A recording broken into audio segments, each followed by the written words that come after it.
Tələbə Macun xanımla bugün şəhər daxili sürmə dərsimizdəyik və ilk dəfə axşam saatına çıxmışıq. Aycun, sənin bəxtinə bugün hava çox dumanlıdır. İndi kadrda bəlkə görsənməsə də, amma belə həqiqətən çox dumanlıdır və dumanlı hava şəraitində daha çox diqqətli olmalıyıq.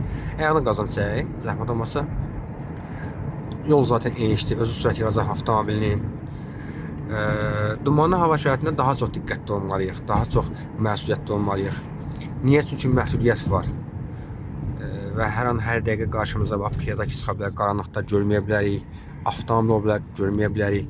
Elə situasiyalar var ki, dumanlı hava şəraitində biz o yol ayrıcını cəhd sürməliyik və elə yollar var ki, cəhd sürüb qaçmalısan. Çünki çox pis dumanlı hava şəraitində və sukanın qaranlıq vaxtı yolun işıqlandırılmamış sahəsində sən ahsa sürərsən, arxadan səni vura bilərlər.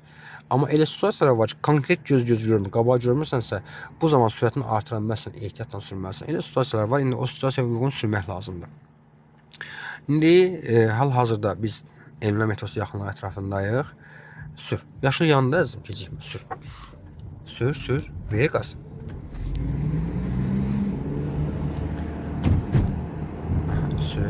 Gecikməyin də qəza şəraiti deməkdir. Həddən asılı sürətlə aşağı sürmək də yaxşı bir hal deyil. Yüksək sürətlə sürmək də yaxşı bir hal deyil. Ayağını indi qazan çək. Bax, diqqətli olaq, qarşıya diqqətliyək. Qarşıda görürsən ki, yol sağa doğru gedir. Yəni, nə var orada? Sərt döngə var. Sərt döngəyə salınması mən sizə izahləmişəm. Gəl sürək.